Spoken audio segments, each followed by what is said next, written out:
Thank you very much, Chairman, and thank you, Madam Rajavi, for your inspiring words, as usual, today. As you said, Madam Rajavi, this is International Human Rights Day. In fact, this year, the UN has designated today as HR 365, indicating that every day of the year is Human Rights Day. Sadly, all of us in this room know that no day in Iran or Iraq is Human Rights Day. Iran today, as Mrs. Rajavi said, is covered in blood. Iraq, next door, thanks to the mullahs in Tehran, is also covered in blood.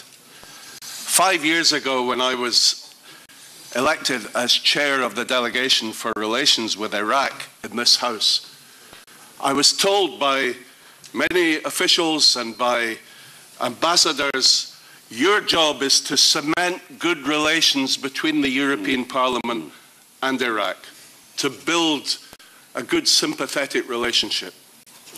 Within a very few weeks, I exposed the fact that Nouri al-Maliki was a corrupt dictator, and I was told by many people in Brussels, you must shut up. You are rocking the boat. You will destabilize Iraq. And because Iran insisted and America and Britain backed the appointment, the re-election fraudulently of Nouri al-Maliki, you could even destabilize the nuclear talks in Tehran.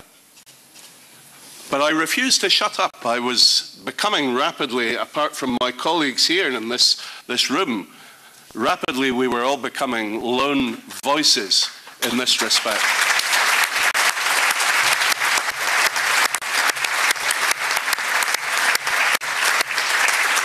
You know, Maliki called a press conference in Baghdad to accuse me of being an enemy of Iraq and a liar. He then sent an envoy from Baghdad to my office here in the European Parliament to ask me what it would take to make me shut up. And I said, what it would take will be your resignation and your indictment for crimes against humanity.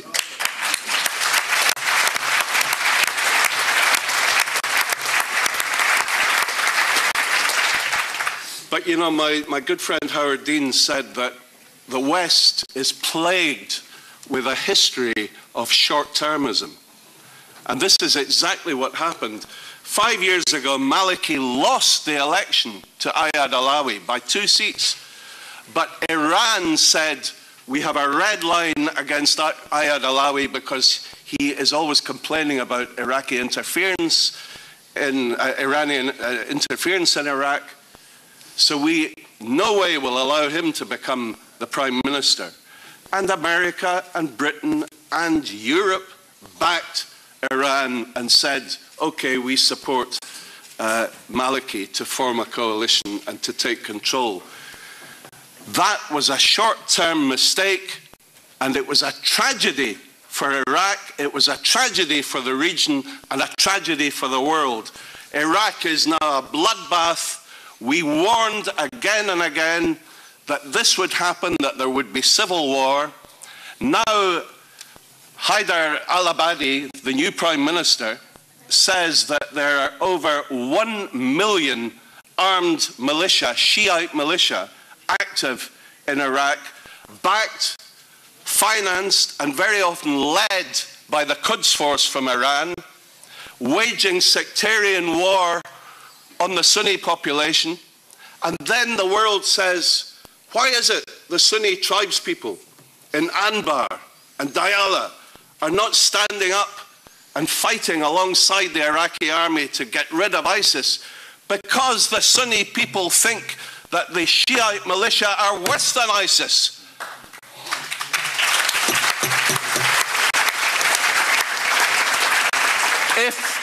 If we are serious about ridding the world of ISIS, if we're serious about encouraging the Sunnis, the tribes in Iraq, to join forces with the Iraqi military, with the Peshmerga in Kurdistan, to help oust ISIS, and this is the only practical way that you can fight against ISIS, then we must rid Iraq of Iranian interference.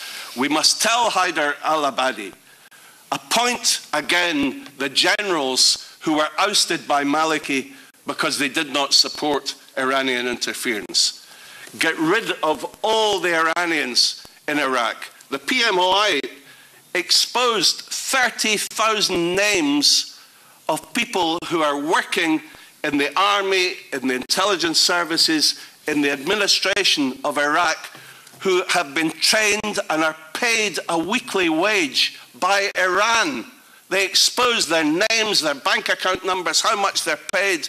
This is the level of the interference of Iran in Iraq. They're extending their cancer across the whole of the region.